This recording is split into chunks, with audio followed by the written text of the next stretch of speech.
Maydays computer within question the present submittal as of the submittal accident government is the submittal. Is the modification was in the section and then visuals the kinds of the what is the camera is the six of the such action the individual commission the what is such action revision. Section 8 section is submitted less of various functions of the being secret of the way to fact and Nebraska violation 87 of the same they may consider violation in 1612 the consumer thing and the equivalent the implication the physically voted and the great road cause of action. Section 9, original section 87, 801, 806, revised statute Nebraska 82602, 2603, 2608, 82609, 260901, revised statute Kim 7, 2016 are repealed. All provisions of law relative procedure have been complied with. The question is, shall LB 757 pass? All those in favor, please vote aye. All those opposed, vote nay.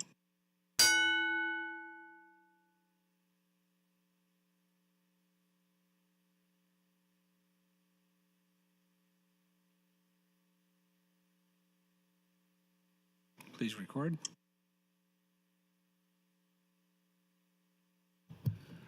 Voting aye, Senators Albright, Baker, Blood, Bowles, Bostman, Brosh, Brewer, Breezy, Chambers, Clements, Crawford, Ebke, Erdman, Friesen, Geis, Grone, Allern, Hanson, R., Hilgers, Hilkeman, Howard, Hughes, Kolowski, Kolderman, Christ, Keene, Lindstrom, Linehan, Lowe, McAllister, McDonald, Moorfeld, Morandi, Pansy, Brooks, Quick, Reapy, Shear, Shoemaker, Smith, Stinner, Thibodeau, Vargas, Watermeyer, Williams, and Wishart. Voting nay, none. Not voting, Senators Larson, Walls, and Wayne. Voted 46 ayes, no nays, 3 excused, not voting. LB 757 passes. Colleagues, Senator Howard would like to recognize Dr. Josephine Kirk of Omaha, who is serving as our physician of the day. Would you please stand and be recognized by our Nebraska legislature?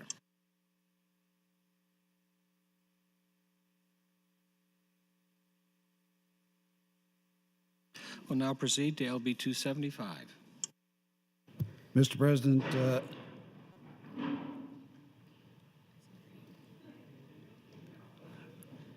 President, Senator Chambers would move to return LB 275 to select file for specific amendment, that being strike the enactment clause.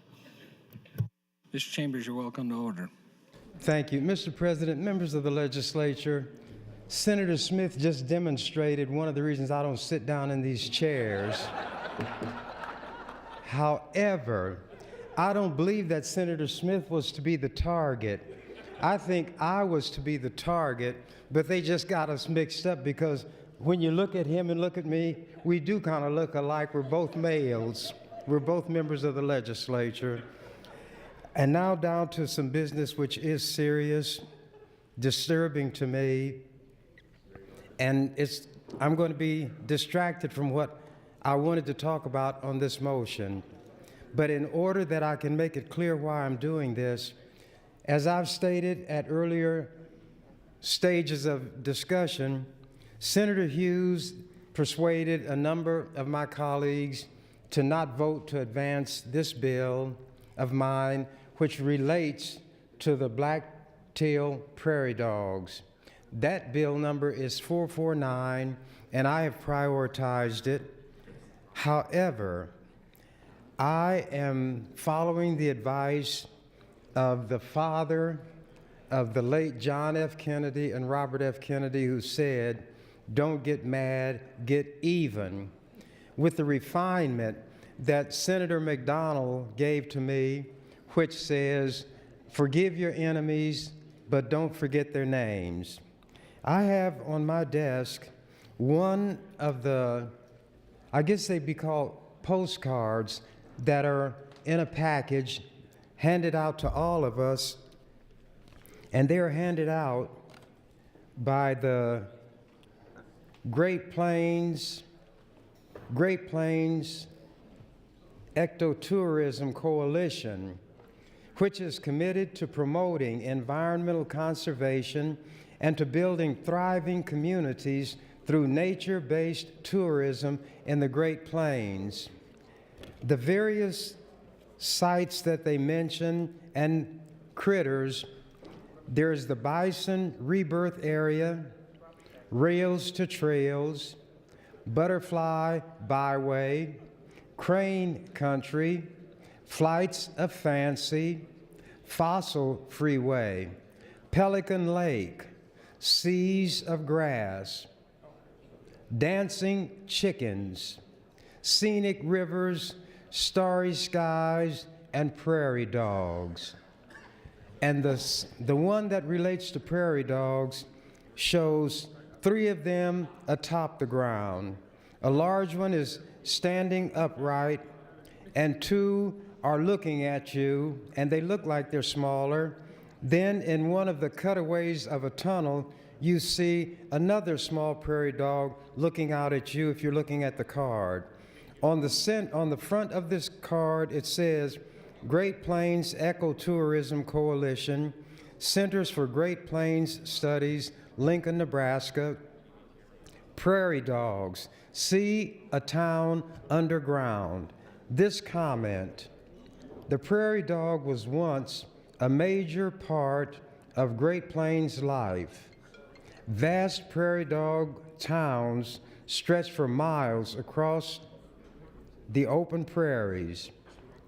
Today, scattered populations can be found mainly in protected areas. I'm one of those who'd like to protect some areas that happen to be on the property of people who want prairie dogs.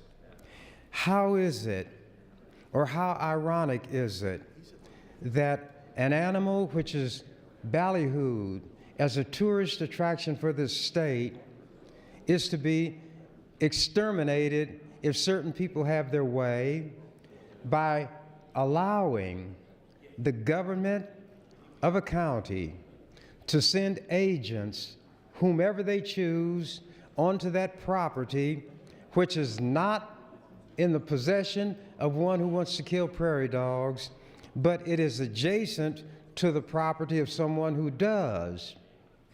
So if the adjacent property owner files a complaint, the law doesn't say it has to be verified any kind of way. The law does not say that an investigation has to be undertaken to see if there are even prairie dogs on the complainant's property.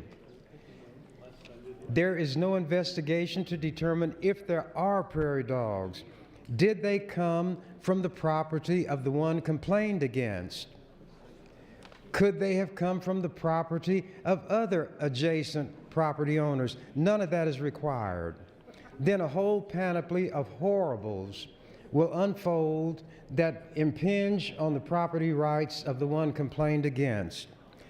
I received a letter from a guy called Jack Anderson, who is a Sheridan County Commissioner in District 3 out there. Sheridan County is the only one of 93 counties that has used, well, actually they haven't used this atrocious piece of legislation. They have set up a prairie dog management committee, but they've never had to use this bill. And the irony is that when this Jack Anderson wrote a letter to me, a copy of which he sent to all of the senators, he included what he called a success story. And do you know what that success story consisted of? Various property owners in a 700-acre area coming together and deciding to control the prairie dogs. They talked about the assistance that they have gotten in this effort from various